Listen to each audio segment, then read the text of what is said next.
एक बच्चे को टीचर ने यह कहकर स्कूल से निकाल दिया था, ये बच्चा स्कूल में पढ़ने के लायक नहीं है। पर ताज्जुब की बात यह है कि सार्वजनिक विद्यालय में इसकी शिक्षा केवल 3 महीने ही हुई थी। इसके बावजूद भी इस बच्चे ने ह्यूम, सियर, बर्टन तथा गिबन के महान ग्रंथों एवं डिक्शनरी और साइजेज का अध्ययन 10वें जन्मदिन तक यानी मात्र 10 वर्षों में ही पूरा कर लिया था। हाँ, और तो और उसे लोग पागल कहकर बुलाया करते थे। एक बार उसने एक चिड़िया को कीड़े खाते हुए देखा। उसे लगा कि अगर हम कीड़े खाएंगे तो हम भी उड़ने लगेंगे। इसीलिए उसने कीड़ों को घोलकर अपने दोस्तों को पिला दिया था, जिससे उनके दोस्त बीमार पड़ गए थे और उन्हें बहुत डांट पड़ी थी। दोस्तों, वो बच्चा कोई और नहीं बल्कि महान आविष्कारक थॉमस अल्वा एडिसन थे। आज मैं उनका बहुत ही दिलचस्प रियल लाइफ स्टोरी बताऊंगा। बस आप धैर्य के साथ पूरा वीडियो देखिए। बचपन में जब थॉमस अल्वा एडिसन पढ़ाई कर रहे थे, तभी एक दिन वो स्कूल से अपने घर पहुंचे और सीधे अपनी मां के पास गए और उन्होंने अपनी मां को एक पत्र दिया जो उनको स्कूल में उनके प्रिंसिपल ने दिया था। उनसे कहा कि मुझे ये पत्र स्कूल में प्रिंसिपल ने दिया है और उन्होंने मुझे ये भी कहा है कि तुम घर जाके अपनी मां को ही ये पत्र देना। थॉमस अल्वा एडिसन की मां ने वो पत्र तुरंत एडिसन के हाथों से ले लिया और वो उसे पढ़ने लगी। पढ़ते पढ़ते उनकी आंखें नम हो जाती हैं और वो एडिसन को गले लगा लेती हैं। एडिसन को पता नहीं चलता है कि ऐसा इस पत्र में क्या लिखा है जिससे मेरी मां की आंखें नम हो गईं। वो तुरंत अपनी मां से पूछता है कि मां, इस पत्र में क्या लिखा है, मुझे भी बताओ। उनकी मां ने वो पत्र खोला और फिर से दोबारा जोर जोर से पढ़ने लगी ताकि एडिसन भी सुन पाए कि इस पत्र में क्या लिखा है। उन्होंने वो पत्र पढ़ा। थॉमस अल्वा एडिसन एक जीनियस बच्चा है, बहुत ही ज्यादा इंटेलिजेंट है। हमारे स्कूल में इस बच्चे को पढ़ाने के लिए टीचर मौजूद नहीं है। इस बच्चे को मैं या हमारा स्कूल नहीं पढ़ा सकते, इसीलिए आप अपने बच्चे को अपने घर पर ही खुद पढ़ाइए। उस दिन के बाद से एडिसन को उनकी मां ने घर पर ही पढ़ाना शुरू किया। एडिसन ने भी पूरा लगन से मन लगाकर पढ़ाई की। दोस्तों, कुछ वक्त के बाद थॉमस अल्वा एडिसन ने बल्ब का आविष्कार किया और वो बहुत बड़े एक महान इन्वेंटर बन गए। उन्होंने पूरी दुनिया में अपना नाम बनाया।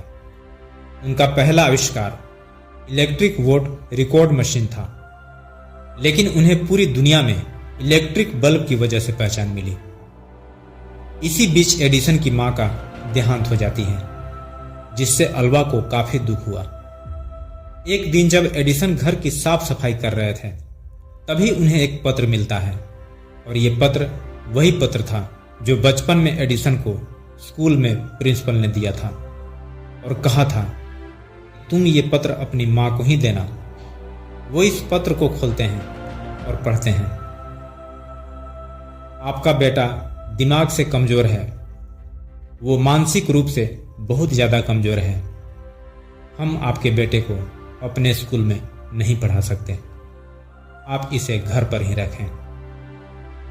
ये पत्र पढ़ने के बाद थॉमस अल्वा एडिसन की आंखों में आंसू आ जाते हैं। उन्हें ये पत्र पढ़ने के बाद पता चलता है कि उनकी मां ने कितना बड़ा काम किया है। बोलते हैं कि मेरी इस सफलता के पीछे मेरी मां का ही हाथ है। अगर उस दिन उनकी मां पत्र में जो लिखा था वही पढ़ लिया होता तो शायद एडिसन इतने बड़े इन्वेंटर कभी नहीं बन पाते। शायद इस दुनिया को इतने महान इन्वेंटर नहीं मिलते और इतने सारे आविष्कार भी नहीं हो पाते। रियल में यदि उनकी सफलता की बात की जाए तो उन्हें उच्चतम शिखर पर पहुंचाने में उनकी मां का बहुत बड़ा योगदान है। पढ़ाई से लेकर उनकी इस सफलता के पीछे किसी का नहीं बल्कि उनकी मां का ही हाथ है।